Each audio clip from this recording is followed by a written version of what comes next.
నమస్తే welcome back to me TV.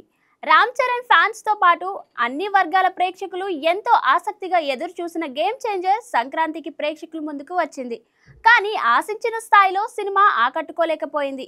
భారీ target తో ప్రేక్షకుల ముందుకు వచ్చిన గేమ్ చేంజర్ బాక్స్ ఆఫీస్ వద్ద బొక్కబోర్ల పడింది. సంక్రాంతి కానుకగా వచ్చిన ఇతర సినిమాలతో పోటీ పడలేక వెనుకబడింది. ఆ సినిమా ఫలితం నుంచి వెంటనే తేరుకున్న రామ్ చరణ్ తదుపరి సినిమా షూటింగ్ లో జాయిన్ కానున్నారు. ఇప్పటికే బుచ్చిబాబు దర్శకత్వంలో RC16 షూటింగ్ ప్రారంభమైంది.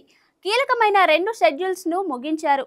తదుపరి షెడ్యూల్ ను ఫిబ్రవరిలో ప్లాన్ చేశారు. హైదరాబాద్ శివారు ప్రాంతంలో తదుపరి షెడ్యూల్లోకి సంబంధించిన సెట్ వర్క్ జరుగుతుంది. అనుకున్న దానికంటే వారం రోజులు ముందుగానే సెట్ వర్క్ పూర్తి కానున్నట్లు తెలుస్తుంది. దాంతో ఫిబ్రవరి మొదటి వారంలో ప్రారంభం కావాల్సిన కొత్త షెడ్యూల్ను వారం ముందుగానే అంటే జనవరి చివరి వారంలో ప్రారంభించాలని నిర్ణయించారు.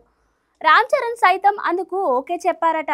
గేమ్ చేంజర్ ఫలితం నేపథ్యంలో RC16 సినిమాను స్పీడ్ గా పూర్తి చేసి ఈ ఏడాదిలోనే విడుదల చేయాలని భావిస్తున్నారు.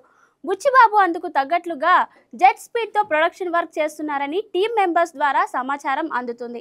రామ్ చరణ్ ను రంగస్థలంలోని చిట్టిబాబు తరహా పాత్రలో దర్శకుడు బుచ్చిబాబు చూపించబోతున్నారనే వార్తలు వస్తున్నాయి. విశ్వసనీయంగా అందుతున్న సమాచారం ప్రకారం విలేజ్ బ్యాక్ డ్రాప్ లో జరిగే పీరియడిక్ కథలో ఈ సినిమా రూపొందుతుంది. ఇప్పటికే గురువు సుకుమార్ కి తగ్గ శిష్యుడు అనిపించుకున్న బుచ్చిబాబు తన రెండో సినిమాగా రామ్ చరణ్ తో RC16 ను చేస్తున్నారు. దాదాపు 2 ఏళ్లుగా వెయిట్ చేసి బుచ్చిబాబు ఈ సినిమాను మొదలు పెట్టారు. స్క్రిప్ట్ పై చాలా కాలం వర్క్ చేయడం ద్వారా అద్భుతంగా వచ్చిందని సమాచారం అందుతుంది. బుచ్చిబాబు దర్శకత్వంలో వచ్చిన ఉప్పెన సినిమా బాక్స్ ఆఫీస్ వద్ద 100 కోట్లకు మించి వసూలు రాబట్టింది. అందుకే రెండో సినిమానే NTR తో చేసే అవకాశం దక్కింది. కానీ కొన్ని కారణాల వల్ల NTR తో సినిమా పట్టాలెక్కలేదు.